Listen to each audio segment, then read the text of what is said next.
ನಿಮಗೆ ಗೊತ್ತಾ ಹಂಟರ್ಸ್ನ favourite bread ಯಾವುದು ಅಂತ? ಬೀಗಲ್.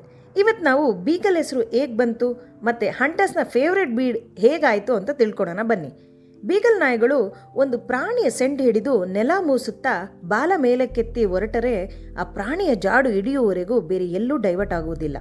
ಬೇಟೆಗಾರರು ಕುದುರೆಯ ಮೇಲೆ ಅವುಗಳನ್ನು ಫಾಲೋ ಮಾಡುತ್ತಾ ಹೊರಡುತ್ತಾರೆ.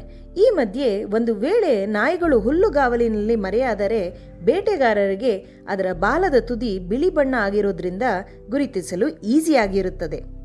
ನೀವು ನೋಡುವ ಎಲ್ಲ ಬೀಗಲ್ ನಾಯಿಗಳು ಅದರ ಬಾಲ ಬಿಳಿಯಾಗಿರುತ್ತೆ ಅಥವಾ ಅದರ ಬಾಲದ ತುದಿ ಬಿಳಿ ಬಣ್ಣದ್ದಾಗಿರುತ್ತೆ. ಇದನ್ನು ಡೆವಲಪ್ ಮಾಡಿದ ಬ್ರೀಡರ್ಸ್ಗಳಿಗೆ ಒಂದು ಸಲ್ಯೂಟ್ ಹೇಳಲೇಬೇಕು ಅಲ್ವಾ? ಕೆಲವೊಮ್ಮೆ ನಾಯಿಗಳು ಕಾಡಿನಲ್ಲಿ ಕಳೆದು ಹೋದರೆ ಬೇಟೆಗಾರರು ತಮ್ಮ ಬಳಿ ಇರುವ ಬೀಗಲನ್ನು ಊದುತ್ತಿದ್ದರು. ಆಗ ನಾಯಿಗಳು ಇದನ್ನು ಆಲಿಸಿ ಬೀಗಲ್ ರೀತಿಯಲ್ಲೇ ಸೌಂಡ್ ಮಾಡುತ್ತಿದ್ದವು. ಹೀಗೆ ಬೇಟೆಗಾರ ಹಾಗೂ ನಾಯಿಗಳು ಕಮ್ಯುನಿಕೇಷನ್ ಮಾಡ್ಕೊಳ್ತಿದ್ರು.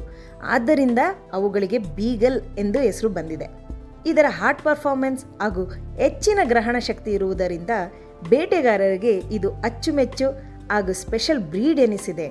ಎಷ್ಟು ಇಂಟ್ರೆಸ್ಟಿಂಗ್ ಆಗಿತ್ತಲ್ವಾ? ಸಬ್ಸ್ಕ್ರೈಬ್ ಆಗಿ, ಮತ್ತೊಂದು ಇಂಟ್ರೆಸ್ಟಿಂಗ್ ಫ್ಯಾಕ್ಟ್ಸ್ನೊಂದಿಗೆ ಬರ್ತೀನಿ.